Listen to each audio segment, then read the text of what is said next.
मंजिलें तो मिल ही जाएंगी, मंजिलें तो मिल ही जाएंगी, भटक कर ही सही। गुमनाम तो वो होंगे, गुमनाम तो वो होंगे जो घर से कभी निकले ही नहीं। Myself doctor Mamta Sharma welcomes you in my YouTube channel Government to Governance. Today my topic is feature of board system. Last video में हमने देखा था कि जो ब्यूरो सिस्टम था उसकी हमने फीचर्स की थी और उसकी डिमेरिट्स भी हमने डिस्कस किया था।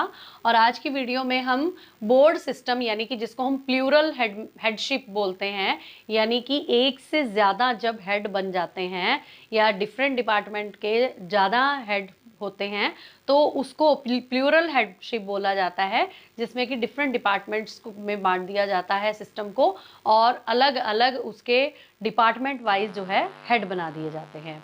तो इसमें हमारा सबसे पहले जो पॉइंट कवर होता है वो है कोऑर्डिनेशन कैन बी डेवलप।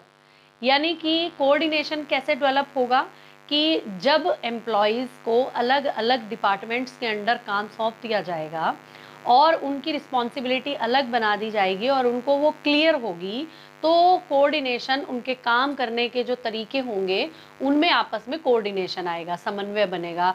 क्योंकि जो अगर हमें काम कोई भी जो भी हमारी रिस्पॉन्सिबिलिटी होती है अगर हमें वो क्लियर हो तो उसमें दूसरे एम्प्लॉय के साथ झगड़ा नहीं होता, ना ही हम दूसरे एम्प्लॉय के काम में कोई दखल अंदाजी करते हैं। तो इसलिए जो सिस्टम है वो पूरे कोऑर्डिनेटेड वे से आगे चलता रहता है, क्योंकि अलग अलग एम्प्लॉयज़ को अलग अलग काम वर्किंग सौंप दी जाती है। सेकंड है नो डुप्लीकेशन। ये भी इसी से ही कनेक्टेड है कि जब सभी डिपार्टमेंट के बहुत सारे सब डिपार्टमेंट्स बना दिए जाएंगे तो उसमें क्या होगा कि जो रिस्पॉन्सिबिलिटी है और जो जो मतलब काम करने की एक आज्ञा की एकता जिसको हम बोलते हैं यूनिटी ऑफ कमांड, तो वो जब बिल्कुल क्लियर रहती है तो कोई भी काम में डुप्लीकेशन नहीं होती। जिसको जो काम करना है केवल उसी को ही रिटर्न दिया जाता है, रिटर्न में दे दिया जाता है, नोटिस दे दिया जाता है, या जिस भी तरह से कम्युनिकेट उसको करना है वो कम्युनिकेट कर दिया जाता है। और उससे ये फ़ायदा होता है the employees should be clear about their working. तो उससे वो अपने वर्किंग के लिए बिल्कुल क्लियर हो जाते हैं। तो इसलिए ये सिस्टम बहुत बढ़िया रहता है। तीसरा है डिसीजन आफ्टर मैच्योर डिस्कशंस। देखिए हमारे यहाँ बहुत बड़े डिपार्टमेंट हैं, जैसे एजुकेशन डिपार्टमेंट है, हेल्थ डिपार्टमेंट है, रेलवेज डिपार्टमेंट है। तो इन डिपार्टमेंट्स में जो कोई भी डिसीजन लिए जाते हैं वो मतलब कि पूरी की पूरी जनता के ऊपर उनका इफेक्ट होता है। तो उन इफेक्ट को किस तरह से डिसइन्फेक्ट होने से रोकना है ये सोचा जाता है। कोई भी पॉलिसी बनाई जाती है तो उसके बहुत सारे जो है मेरिट्स डिमेरिट्स दोनों होते हैं। अब क्या है कि डिमेरिट्स को कैसे कवर अप करके उनको मेरिट्स में लाया जाए, तो इस विषय पर बहुत ज़्यादा डिस्कशन की जाती हैं। और डिस्कशन तभी मैच्योर होती हैं अगर उसमें बहुत सारे लोगों के आइडियाज़ आते हैं। तो बहुत सारे लोग जब अपनी अपनी डिस्कशन अपने अपने आइडियाज़ एक दूसरे से शेयर करते हैं तो उसका एक समुद्र मंथन होता है ना, और उसमें से नेचुरल है कि हीरे निकलते हैं। तो यानी कि जब एक मैच्योर डिस्कशन होती है उसकी जो उसके बाद जो डिसीजन होता है या जो पॉलिसी बनाई जाती है वो पॉलिसी एक इफेक्टिव पॉलिसी होती है, जो कि जहाँ जहाँ भी उसको लागू किया जाता है वो लोगों के बेनिफिट्स को ज़्यादा कवर अप करती है। नेक्स्ट है इक्वल पॉलिसी मेकिंग।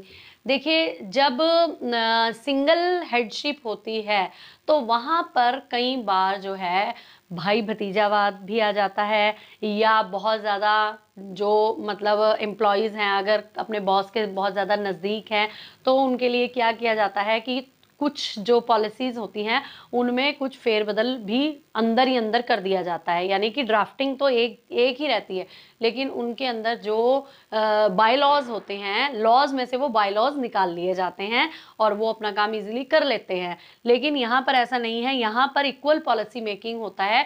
यानी कि जब डिसेंट्रलाइजेशन होता है, डिफरेंट लेवल पर डिफरेंट हेड जो है अपना अपना काम कर रहे हैं, तो पॉलिसी एक ही रहती है सभी के लिए। अगर एक पॉलिसी तोड़ेगा तो दूसरा ये देखेगा कि पॉलिसी तोड़ने के बाद उसके साथ क्या सरकार ने किया, या उसको क्या सजा दी गई, या उसका क्या परिणाम हुआ, तो उसके अकॉर्डिंगली जो है दूसरा जो है संभल जाता है इस चीज को देखते हुए। तो इसलिए जो पॉलिसी मेकिंग है वो सभी के लिए एक जैसी रहती है और इम्प्लीमेंटेशन भी सभी के लिए एक जैसा रहता है, किसी के लिए कोई भी ढील ढाल नहीं दी जाती है। उसके बाद है यूजफुल फॉर डेमोक्रेसी। देखो डेमोक्रेसी तभी ही, लोकतंत्र, लोगों का लोगों के लिए, लोगों द्वारा किया गया शासन, ये तभी पॉसिबल हो सकता है अगर maximum participation of the people in the government, यानी कि मैक्सिमम लोग अपना पार्टिसिपेशन गवर्नमेंट में दें।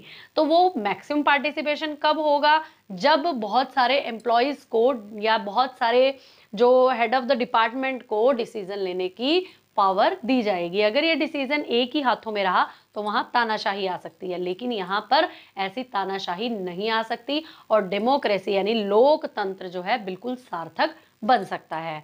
तो आगे हम, मुझे लगता है कि अभी ये वीडियो आपको समझ आया होगा ये टॉपिक, तो नेक्स्ट टॉपिक के साथ मैं जल्दी आपके सामने पेश होंगी।